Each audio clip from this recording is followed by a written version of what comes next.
Hello everyone, welcome to अकेड गुरु। अगर आप इस चैनल पर नए हो तो चैनल को सब्सक्राइब कर लें और वीडियो को ज़्यादा से ज़्यादा शेयर करें। आप लोगों को लेक्चर के नोट्स लेक्चर के डिस्क्रिप्शन में मिल जाएंगे, वहाँ पर आपको लिंक दे रखा होगा। लिंक पर जब आप क्लिक करोगे तो वहाँ से आप लोग डाउनलोड भी कर सकते हो। ये लेक्चर 6 है गॉस के नियम चैप्टर का। तो इसमें जो कॉन्सेप्ट डिस्कस करेंगे वो करेंगे एक समान आवेशित अचालक गोले के कारण वैद्युत क्षेत्र की तीव्रता।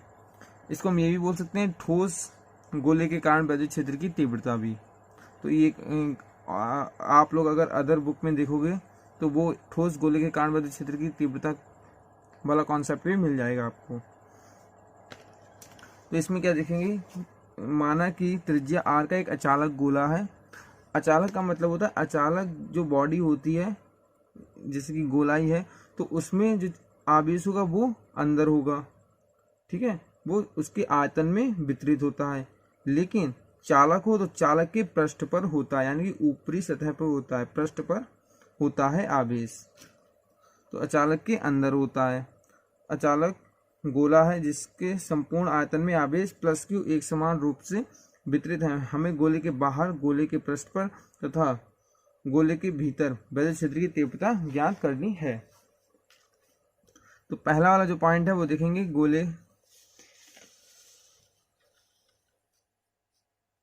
गोले के बाह्य बिंदु पर वैद्युत क्षेत्र की तीव्रता क्या होगी।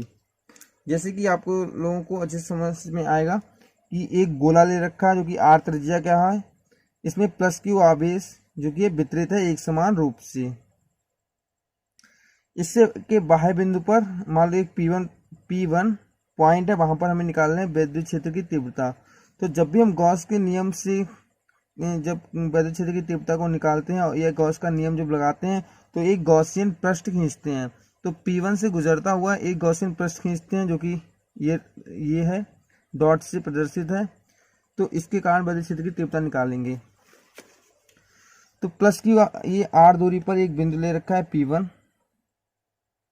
आर दूरी पर एक बिंदु ले रखा है P1। तो यहाँ पर वैद्युत क्षेत्र की तीव्रता देखेंगे तो यहाँ पर जो प्लस क्यू के कारण, प्लस आवेश के कारण जो वैद्युत क्षेत्र की तीव्रता होगी उसकी दूर की ओर दिशा होगी, क्योंकि प्लस आवेश के कारण दूर की तरफ होगी। तो वेक्टर ई, और यहाँ पे जो छोटा सा अवयव ले रखा है DA, इसकी दिशा क्या होगी, अवलंबवत, यानी कि बाहर की तरफ अवलंबवत। तो इसकी जो दिशा होगी वो DA वेक्टर होगी। इस तरह से इसको प्रदर्शित कर लेंगे। अब हम गॉस का नियम लगाएंगे और वैद्युत क्षेत्र की तीव्रता को निकाल लेंगे। तो गॉस के नियम से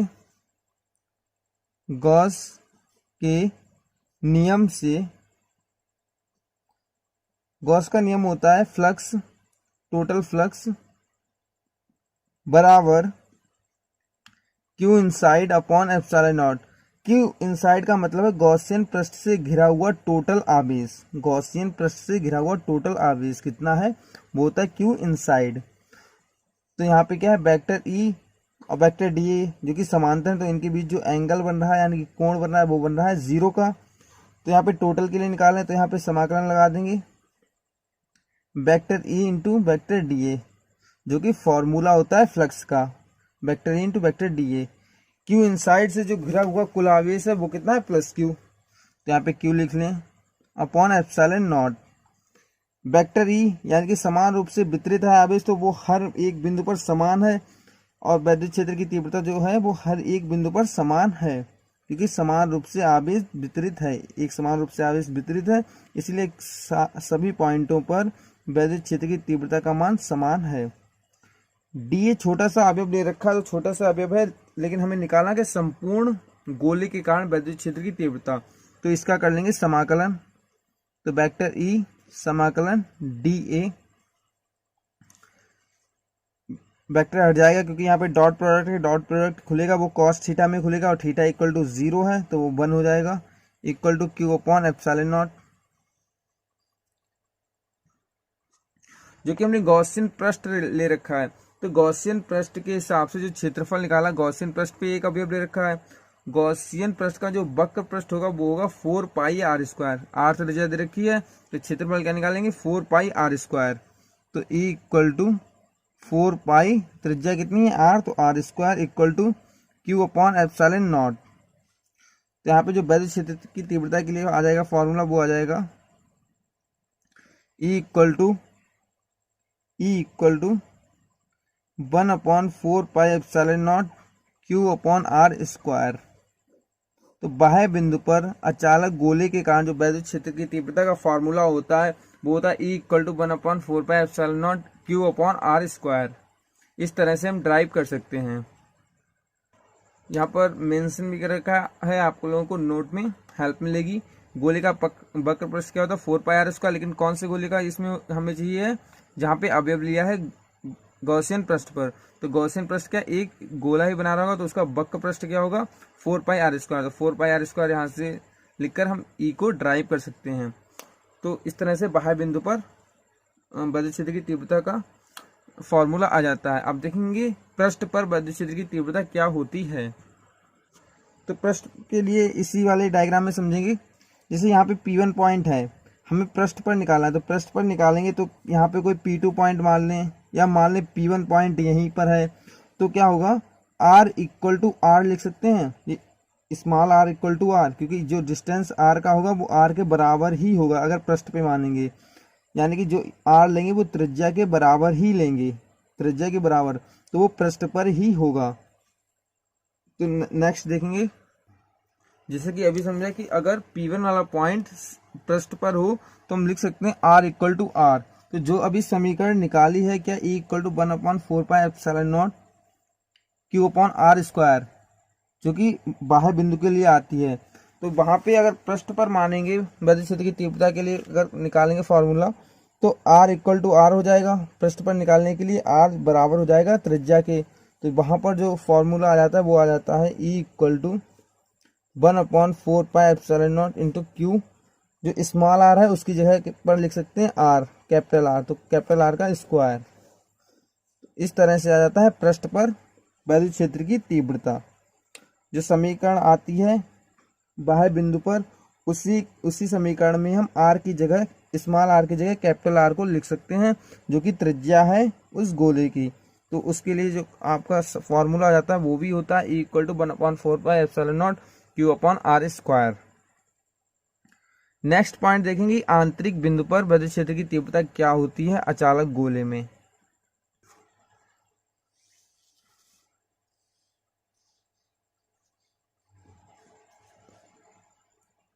तो इसमें देखेंगे, इसमें भी एक डायग्राम दे रखा है वही, R त्रिज्या का एक अचालक ठोस गोला है जिसमें प्लस Q आवेश फैला हुआ है। यहाँ पे आंतरिक बिंदु पर, किसी भी आंतरिक बिंदु पर जो कि हम त्रिज्या से लेंगे, जो कि सेंटर से लेंगे, तो वहां पर हमें क्या निकालनी, वैद्युत क्षेत्र की तीव्रता, यानी कि अचालक गोले के अंदर वैद्युत क्षेत्र की तीव्रता क्या होती है। तो गॉस के नियम से निकालने के लिए सबसे इंपॉर्टेंट पॉइंट क्या है कि हम क्या गॉसियन पृष्ठ खींचते हैं। पहले क्या खींचते हैं, गॉसियन पृष्ठ। तो एक गॉसियन पृष्ठ खींचेंगे P और उस पर P2 पॉइंट लेंगे, जिस पर हम वैद्युत क्षेत्र की तीव्रता को निकालेंगे। जैसे कि आप लोगों को डायग्राम में दिख रहा होगा कि एक गॉसियन पृष्ठ ले रखा है। मान लो गॉसियन पृष्ठ जो ले रखा है वो R डिस्टेंस का ले रखा है। जो R डिस्टेंस, वहां पे एक छोटा सा अवयव लेंगे जहां पर P2 पॉइंट होगा। जो P2 पॉइंट माना है जहां पर हमें वैद्युत क्षेत्र की तीव्रता निकालनी है, उस पर एक गॉसियन पृष्ठ खींचा जो कि केंद्र से R दूरी पर है, और वहां पर एक छोटा सा अवयव लिया। वहां पर जो छोटा सा अवयव लिया उसका जो पृष्ठ होगा, क्षेत्रफल, वो वेक्टर dA होगा। छोटे से अवयव का जो क्षेत्रफल होगा वो होगा वेक्टर dA। यहीं पर जो वैद्युत क्षेत्र की तीव्रता होगी, जो प्लस Q आवेश है गॉसियन पृष्ठ के अंदर, तो उसके कारण दूर की तरफ होगी वेक्टर E, वेक्टर dA। इसके कारण क्या निकालें, वैद्युत क्षेत्र की तीव्रता। तो गॉस के नियम से देखेंगे, गॉस के नियम से इंपॉर्टेंट पॉइंट इसमें क्या है कि जैसे कि Q आवेश है, Q आवेश टोटल आवेश है इसमें, लेकिन जो गॉसियन पृष्ठ के अंदर जो आवेश होता है, जैसे कि यहाँ पे फाई इक्वल टू क्या होता है, phi total equal to Q inside upon epsilon naught. Q inside का मतलब होता है गॉसियन पृष्ठ से घिरा हुआ कुल आवेश। तो यहाँ पर जो गॉसियन पृष्ठ ले रखा है वो क्या ले रखा है, प्लस Q आवेश के अंदर ले रखा है। तो जो घिरा हुआ आवेश है वो प्लस क्यू आवेश नहीं हो सकता है, मतलब उस जो प्लस क्यू आवेश है टोटल उसका कुछ हिस्सा है वो किसमें है, इस गॉसियन पृष्ठ के अंदर है। तो क्यू इनसाइड मान लो यहाँ पे जो कुछ हिस्सा है वो क्यू डैश है, उसे मान लें क्यू डैश है, टोटल का कुछ हिस्सा है क्यू डैश जो कि गॉसियन पृष्ठ से घिरा हुआ है।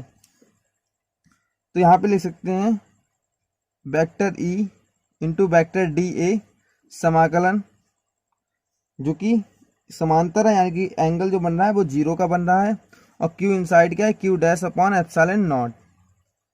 क्यू डैश को हम क्यू के टर्म में निकालेंगे, क्यू के पद में, तो हम क्या देखेंगे, कॉन्सेप्ट है आयतनिक आवेश घनत्व, ये कॉन्सेप्ट है आयतनिक आवेश घनत्व, आयतनिक आवेश घनत्व, आवेश घनत्व, जो कि दोनों के लिए सेम होगा, यानी कि क्यू वाले आवेश के लिए जो रेखीय आवेश घनत्व क्यू डैश आवेश यानी गॉसियन पृष्ठ के अंदर जो आवेश है उसके लिए, और जो टोटल आवेश है उसके लिए। तो इससे क्या निकालेंगे, जो टोटल आवेश है क्यू वो कितने एरिया में फैला हुआ है, उसका आयतन कितना, 4/3 पाई आर क्यू। क्यू आवेश जो प्लस क्यू आवेश है वो पूरे गोले में फैला हुआ है, तो वो कितना आयतन है total, 4/3 pi capital R cube. जो छोटा वाला आवेश है क्यू डैश वो कितने में है, स्मॉल आर, तो 4/3 pi small r cube, small r cube ऐसे लिख सकते हैं। तो क्यू डैश जो क्यू डैश आ जाते हैं उसकी वैल्यू आ जाती है 4/3 पाई, तो कैंसिल हो जाएगा एक दूसरे से, तो क्यू डैश इक्वल टू आ जाता है Q are upon capital R, R upon capital R, यानी small are upon capital R की होल पावर क्यूब, ऐसे आ जाएगा। तो हम क्यू डैश की वैल्यू लिख सकते हैं इस वाले समीकरण में, तो क्यू डैश की वैल्यू लिखने पर क्यू डैश की डैश का मान लिखने पर, तो क्यू डैश का मान लिखेंगे, और यहाँ पे वेक्टर ई, तो ई आ जाएगा, और यहाँ पे डी ए जो छोटा सा अवयव है लेकिन अब संपूर्ण पृष्ठ के कारण निकालेंगे तो उसके लिए डी ए आ जाएगा, और क्यू डैश की वैल्यू रखेंगे तो आ जाएगा क्यू अपॉन आर का whole cube upon epsilon naught. D A छोटा सा पृष्ठ है लेकिन संपूर्ण पृष्ठ कितना हो जाएगा, जो कि गॉसियन पृष्ठ पे छोटा सा अवयव मारा है, और गॉसियन पृष्ठ को ही हमें क्या करना है, गणना करनी है गॉसियन पृष्ठ की, तो उसका जो क्षेत्रफल है वो कितना होगा, 4 pi R cube, R square, 4 pi are square, ये छोटा सा आर स्क्वायर, छोटा वाला आर स्क्वायर, तो E equal to 4 pi are square equal to Gaussian पृष्ठ पे छोटा सा अवयव लिया तो उसको ही हमें पूरे को कैलकुलेट करना है, तो स्मॉल आर को मानेंगे, और यहाँ पे आ जाएगा q r q upon r q epsilon naught. जब आर स्क्वायर को इधर ले जाएंगे तो आर स्क्वायर से आर स्क्वायर कैंसिल हो जाएगा, और यहाँ पे एक आर बचेगा, तो यानी कि जो कंपोनेंट आ जाएगा वो आ जाएगा q E equal to 1/4 pi epsilon naught into q are upon r cube. तो ठोस गोले के कारण या बोले अचालक गोले के कारण जो आंतरिक बिंदु पर वैद्युत क्षेत्र की तीव्रता का जो फॉर्मूला आता है, यानी कि जो वैद्युत क्षेत्र की तीव्रता होती है आंतरिक बिंदु पर वो होती है 1/4 pi epsilon naught q small are upon r cube, ये वाला कंपोनेंट आ जाता है। इस तरह का फॉर्मूला आ जाता है आंतरिक बिंदु के लिए वैद्युत क्षेत्र की तीव्रता का। जैसे कि अचालक गोले के कारण वैद्युत क्षेत्र की तीव्रता के तीनों फॉर्मूले आ गए हैं, अगर उसके लिए एक ग्राफ बनाएं जो कि डिपेंड कर रहा है कैसे, तो उसके लिए ग्राफ बनाएंगे। जैसे कि एक अचालक गोला ले रखा है, उसके बाह्य बिंदु पर वैद्युत क्षेत्र की तीव्रता को निकाला वो P1, और जो पृष्ठ पर भी मान लिया था वो P1 ही मान लिया था तो P1, और आंतरिक बिंदु पर कोई P2 बिंदु माना था उस पर वैद्युत क्षेत्र की तीव्रता निकाली थी। तो वैसे ही अगर ग्राफ को प्लॉट करना चाहें तो कैसे करेंगे,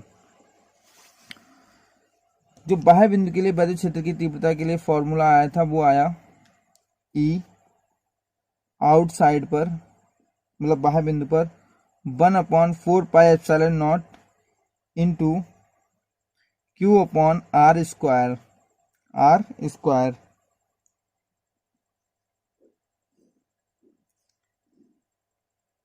जो E इक्वल टू पृष्ठ पर आया यानी कि सरफेस पर, पृष्ठ को इंग्लिश में सरफेस बोलते हैं, तो वो आ रहा है 4 pi epsilon naught q upon r square. और जो इनसाइड के लिए आया यानी कि अंदर के लिए आया वो आया 1/4 pi epsilon naught into q upon r cube, जो कि आर स्मॉल आर हमने डिस्टेंस ले रखा था जिस डिस्टेंस पे हमें निकालनी थी वैद्युत क्षेत्र की तीव्रता। तो इसके लिए ग्राफ प्लॉट करें, क्या करें, जो स्टार्ट जो करते हैं, तो स्टार्ट कैसे करेंगे वैद्युत क्षेत्र की तीव्रता के लिए, इनसाइड में, यानी कि यहाँ से स्टार्ट करेंगे, यहाँ गोले का केंद्र है माना, तो यहाँ से स्टार्ट करेंगे। तो इनसाइड वाला जो ग्राफ है वो कैसे निर्भर कर रहा है, देखो ई इनसाइड है वो 1/4 पाई एप्सिलॉन नॉट का नियतांक है, यानी कि वो एक कांस्टेंट है वैल्यू। क्यू आवेश वो भी एक कांस्टेंट है, और आर जो कि त्रिज्या दे रखी है किसकी, गोले की, वो भी कांस्टेंट है। जो स्मॉल आर है उस डिस्टेंस को क्या कर सकते हैं, बढ़ा और घटा सकते हैं, यानी कि वो वेरिएबल है। तो वो कैसे, प्रोपोर्शनल, यानी कि अनुक्रमानुपाती आर। जैसे जैसे वैद्युत आर को बढ़ाएंगे, जैसे जैसे आर को बढ़ाएंगे वैद्युत क्षेत्र भी बढ़ेगा, और जैसे जैसे आर को घटाएंगे वैद्युत क्षेत्र भी घटेगा। इसका मतलब ये है। तो क्या हो रहा है, जैसे जैसे हम वैद्युत आर को बढ़ाएंगे जैसे कि, तो वैद्युत क्षेत्र भी बढ़ेगा। ये हम किस में प्लॉट कर रहे हैं, वैद्युत क्षेत्र और आर में। आर जो कि डिस्टेंस है, जो कि जिस डिस्टेंस पे हम वैद्युत क्षेत्र की तीव्रता को निकाल रहे हैं। तो कैसे करेंगे, जैसे जैसे हम आर को बढ़ा रहे हैं नीचे से, तो ई भी बढ़ेगा ऊपर के लिए। तो इसका जो डायग्राम बनेगा वो ऐसे बनेगा, ई प्रोपोर्शनल टू आर है, ठीक है। यहां पर एक पॉइंट है जो आर इक्वल टू आर होगा, यानी कि अगर हम पृष्ठ पर निकालें तो आर इक्वल टू आर बोल सकते हैं। जो आर ले रखा है यहाँ पे निकालनी है वो त्रिज्या के बराबर होगा, जो कि अभी हमने देखा था पॉइंट। तो इस तरह से लिख सकते हैं आर इक्वल टू आर। तो आर इक्वल टू आर पर जो वैद्युत क्षेत्र की तीव्रता के लिए आता है, जो वैद्युत क्षेत्र आता है वो क्या आता है, के लिख सकते हैं 1/4 पाई एप्सिलॉन नॉट के लिए q upon r square, q upon r square, r लिख सकते हैं। तो इस तरह से आ जाता है। तो ऐसे प्लॉट कर सकते हैं, और इस वाले पॉइंट को ऐसे। तो कौन सा हमने बाह्य पृष्ठ वाला और नहीं, आंतरिक पृष्ठ वाला और पृष्ठ वाला ग्राफ को बना रखा है। अब हम देखें बाह्य बिंदु पर जब वैद्युत क्षेत्र की तीव्रता को निकालते हैं तो कैसे। तो जब बाह्य बिंदु पर वैद्युत क्षेत्र की तीव्रता होती है जो कि ये है, तो ये कैसे निर्भर कर रही है, 1/4 पाई एप्सिलॉन नॉट नियतांक है और क्यू भी नियतांक है। तो आर पर जो कि वेरिएबल है उसके क्या है, व्युत्क्रमानुपाती। तो इसका मतलब क्या है, जैसे जैसे हम आर को बढ़ाएंगे ई घटेगा, और जैसे जैसे आर को क्या करेंगे, घटाएंगे, ई बढ़ेगा। इसका मतलब ये है। तो क्या करें, आर को बढ़ाएंगे तो ई घटेगा, तो आर को जब जब बढ़ाएंगे तो ई घटेगा। तो ग्राफ ऐसे आ जाना चाहिए। यहाँ पे क्या हो रहा है, आर को बढ़ा रहे हैं इधर के लिए तो ई है क्या, घट रहा है। आर को बढ़ा रहे हैं इधर के लिए तो ई घट रहा है। तो ये क्या है, ई इनवर्सली प्रोपोर्शनल या व्युत्क्रमानुपाती 1/r स्क्वायर। तो ये किसके लिए ग्राफ आ जाता है, अचालक गोले के कारण वैद्युत क्षेत्र की तीव्रता के लिए अगर ग्राफ बनाना चाहो तो इस तरह से बना सकते हैं, जो कि अच्छे से समझ में आ रहा है कि ये क्या है, अनुक्रमानुपाती है। जैसे जैसे आर बढ़ाएंगे तो ई बढ़ेगा, तो इस तरह से आएगा। और ये क्या है, 1/r स्क्वायर व्युत्क्रमानुपाती, तो आर घटेगा, आर घटाएंगे तो ई बढ़ेगा। तो ई क्या हो रहा है, आर को जैसे जैसे बढ़ा रहे हैं तो ई घट रहा है, यानी कि इनवर्सली प्रोपोर्शनल है। और यहाँ पे क्या लिख सकते हैं, आर इक्वल टू आर पर क्या, के क्यू अपॉन आर स्क्वायर। तो इस तरह से ग्राफ को हम स्टडी कर सकते हैं और ग्राफ को बना सकते हैं। आई होप आपको अच्छे से समझ में आया होगा कि ग्राफ को कैसे प्लॉट कर सकते हैं और बना सकते हैं। अब इस कॉन्सेप्ट पर क्वेश्चन करके देखेंगे। क्वेश्चन आपको स्क्रीन पे दिख रहा होगा अच्छे से। क्वेश्चन है, अनंत लंबाई की दो समांतर प्लेटें एक समान रूप से आवेशित हैं, ठीक है। तथा उन पर आवेश के पृष्ठ घनत्व प्लस सिग्मा तथा माइनस सिग्मा है, वैद्युत क्षेत्र की तीव्रता शून्य होगी। तो आपको इस वाले को क्वेश्चन को देखना है कि वैद्युत क्षेत्र की तीव्रता शून्य कहाँ पर होगी। तो डायग्राम आपको चित्र में दे रखा है ऐसे कि ये दो प्लेटें हैं, एक पर प्लस सिग्मा पृष्ठ घनत्व है, आवेश का पृष्ठ घनत्व, और एक पर माइनस सिग्मा आवेश के पृष्ठ घनत्व है, और ये एक समान रूप से आवेशित हैं, यानी कि जितना आवेश इस पे उतना ही आवेश इस पे है, बस इस पे प्लस का है और इस पे माइनस का है। ठीक है, आपको बताना है ए और बी सी इन पॉइंट में से किस पॉइंट पर वैद्युत क्षेत्र की तीव्रता शून्य होगी। इसको सॉल्व करने का तरीका क्या है, मान लो ये पहली प्लेट है और ये दूसरी प्लेट है। ठीक है, तो इन प्लेटों पे देख लें वैद्युत क्षेत्र की दिशा क्या होगी। माइनस प्लस आवेश जो बताते हैं बस दिशा को बताते हैं, तो यहाँ पे प्लस सिग्मा आवेश है, तो इस प्लेट के कारण जो वैद्युत क्षेत्र की तीव्रता होगी वो दूर की तरफ होगी, क्योंकि प्लस के कारण जो वैद्युत क्षेत्र की तीव्रता होती है वो दूर की तरफ होती है, वो क्या होगी E1 पहली वाली प्लेट के कारण। लेकिन इनका परिमाण समान ही होगा क्योंकि इन पर आवेश एक समान रूप से वितरित हैं, आवेश का परिमाण समान ही है। माइनस सिग्मा यानी कि इसकी तरफ के लिए होगा, इसके पास की तरफ होगा, यानी कि यहाँ पे यूनिट प्लस आवेश मानते हैं, एकांक प्लस आवेश, तो प्लस प्लस आवेश प्रतिकर्षित कर रहा है और प्लस माइनस आवेश आकर्षित कर रहा है। प्लस बी पर क्या देखेंगे, प्लस बी पर प्लस के कारण जो है वो आवेश वैद्युत क्षेत्र की तीव्रता दूर की तरफ होगी, यानी कि E1, और जब माइनस के कारण है वो क्या होगी पास की तरफ, तो ये भी क्या होगी E2, ये E2 है दूसरी वाली प्लेट के कारण।